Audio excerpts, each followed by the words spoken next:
আজকে আসলাম অনেক দিনের পর, ভাবলাম এবার হয়তোবা তাড়াতাড়ি স্কলারশিপ ঢুকবে সবাই, কিন্তু এবার আর হয়নি। তো আমরা একটা দায়িত্ববান সংগঠন হিসেবে অনেকে ছাত্রছাত্রী আমাদেরকে ফোন করেছে।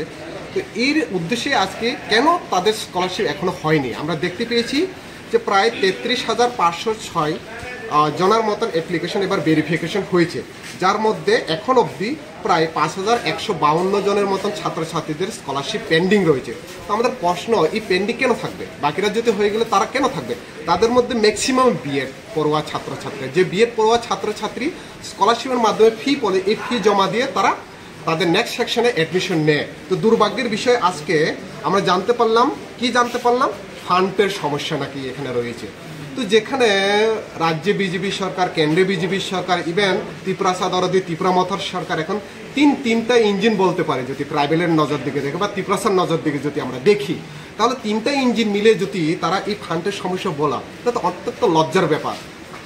আপনি এই দপ্তরের মিনিস্টার হোস্টেলে গিয়ে মঞ্চে গিয়ে অনেক ভাষণ করেন, হ্যাঁ কি লাগবে ত্রিপুরা সাথে দিয়ে দেবো, অমুক দিয়ে দেবো, সমুক দিয়ে দেবো। তাহলে তিনি কি অন্তত এই ট্রাইবাল ছাত্রছাত্রীদের ফান্ডটুকু তিনি রিলিজ করাতে পারেননি? এতই তার অবস্থা। তো আমরা বলবো এই ফান্ডের যে ইস্যু, আপনার যদি সত্যি ত্রিপুরা দরদি হয়ে থাকেন, মন্ত্রী হয়ে থাকেন বা দল হয়ে থাকেন, এই ফান্ডের ইস্যু সমাধান করা হোক।